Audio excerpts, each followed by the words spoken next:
معنا نهج حياة جئنا تبصرة عن كل ضلال أعددنا بضع رسالات تحمل نورا للأجيال. بسم الله الرحمن الرحيم. Assalamu alaikum wa rahmatullahi wa barakatuhu. Welcome to this bite-sized video in which we are looking at some of those things which are non-invalidators of fasts. Let's begin with the concept of a fast being broken only when one is mindful of the fact that he or she is fasting. If someone was to do something which contradicts the fast in a state of forgetfulness, then this does not invalidate the fast. Even if someone was to have a big meal or drink lots of water and they were unaware of the fact that they were fasting, it does not invalidate the fast. Let's move on now to doing miswak or using a toothbrush, using toothpaste. A miswak does not invalidate the fast.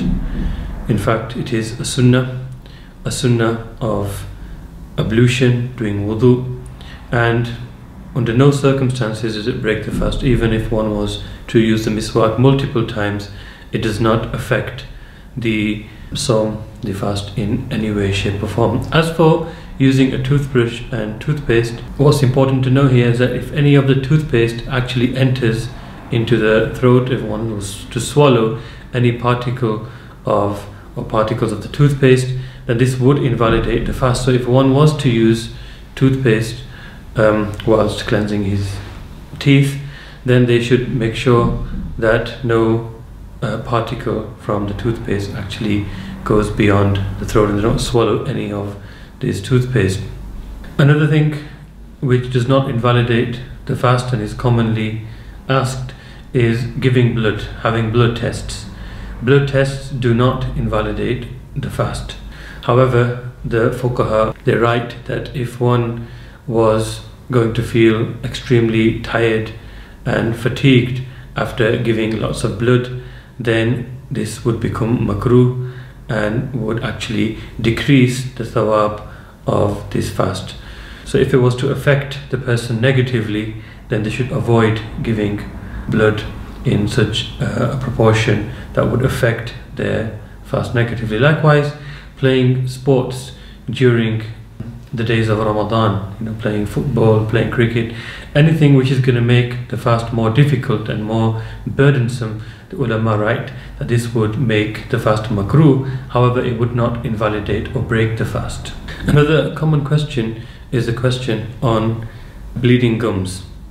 The ulama, the fuqaha, they say that if the blood was more in quantity than the saliva, then this would, and if a person swallowed this blood, it would invalidate the fast.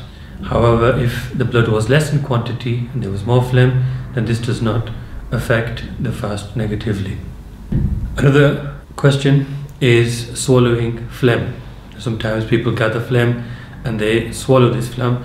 The ulama write that this is makruh, is highly undesirable in the state of fast to do this, to deliberately gather phlegm and to swallow, but it does not invalidate the fast, rather it is a makruh action.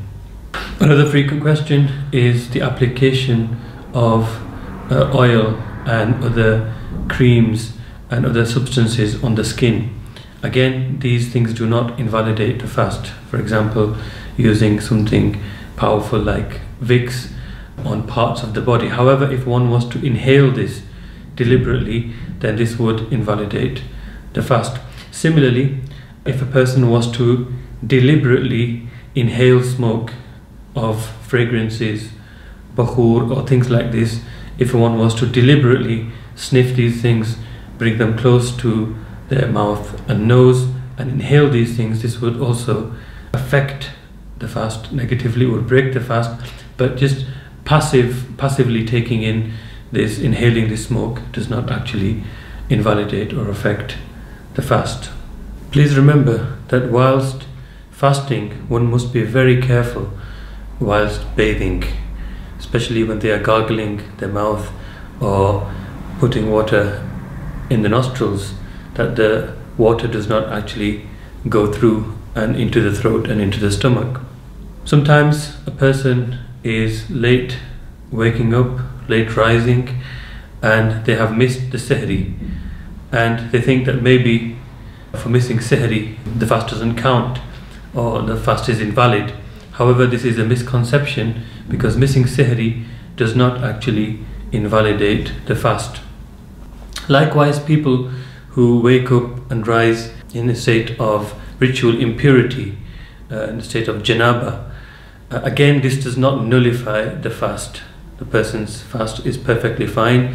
They must take the bath and continue with the fast as normal.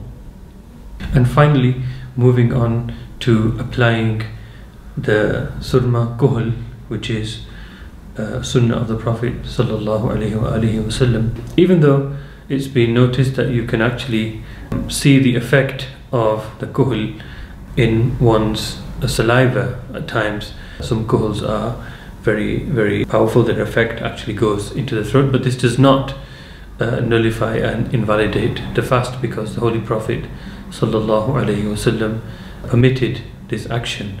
And of course, the sunnah overrules any qiyas, any analogy. Jazakallah khair for listening. Assalamu alaikum wa rahmatullahi wa barakatuh. معنا نهج حياة جئنا تبصرة عن كل ضلال أعددنا بضع رسالات تحمل نورا